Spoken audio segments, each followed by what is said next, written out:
Mr. Speaker, as I have said before, we hope for the best from the new president, but we must prepare for the worst. Everyone who has looked at the record of the key advisors to President-elect Trump on the issue of immigration has reason for very deep concern, for the new president is going to follow the advice of some of the most extreme voices in the immigration debate. As for the new president himself, he's a bit of an unknown because he changes his mind on key issues just as quickly as his Twitter feed refreshes. He says he has a plan for this and a plan for that, but they are secret plans, and as far as we know, they're even secrets to him.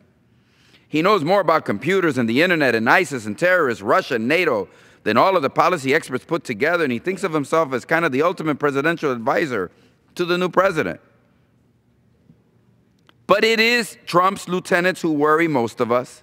They are the most clearly ideological and dangerous set of leaders ever assembled in American government on immigration and a number of issues we care about. They are vindictive when it comes to our immigrant community. The truth is that among the new president key advisors are some of the staunchest opponents of legal immigration. They're against legal immigration, that's right. While we all oppose illegal immigration, and some of us have been working for years to upgrade the American system so that immigrants come with visas instead of smugglers, the people with access to the president's ear disagree, and they don't want immigrants to come here at all from anywhere. Look, we've made legal immigration extremely difficult for everyone and simply impossible for most people. And then we've been relying on deportation and walls and enforcement and curtailing due process rights for immigrants, and that constitutes their immigration control strategy for the past 25 years, and it hasn't worked for 25 years. But the American people want a humane, sustainable, secure, and effective legal immigration system, and a way for people who already live and work here peacefully in America to be able to do so within the law.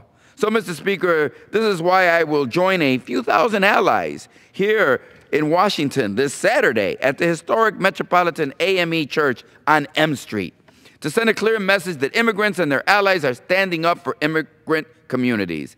And check out the website.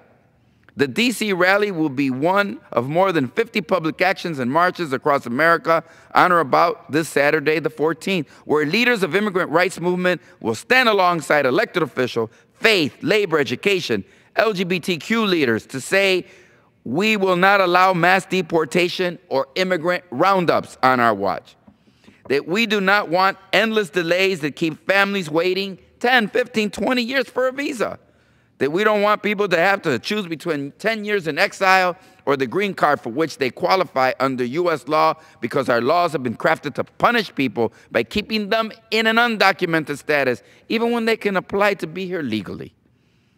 That we are committed to defending immigrant communities if and when the new president and his henchmen develop Muslim registry or neighborhood sweeps or mass roundups disguised as quote-unquote fugitive sweeps.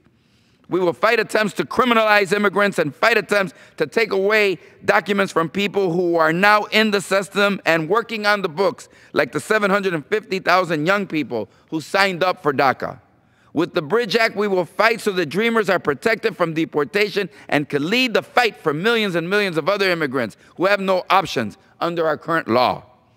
And let's just be clear, 76% of Latinos in this country are citizens of the United States.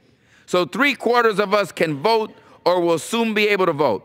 And for Latinos under 18, the percentage of Latinos who are U.S. citizens is 93%. So don't think you can deport us into silence. Don't think that deporting everyone and eliminating legal immigration, as some in the new president's circle may fantasize, will suddenly make brown people disappear from America. We are here, and we are joined by allies of every color, shape, national origin, and segment of society. We are men, we are women, we are children, we are straight, we are gay and trans, rich and poor, old and young, and everything in between, and we are locking arms with all of our allies to say that when you come for any of us, you will force you to come for all of us. We are here to stay, and we stand together. And I ask all of those interested to please go to the website, www.togetherforimmigrants.com, and join us this Saturday.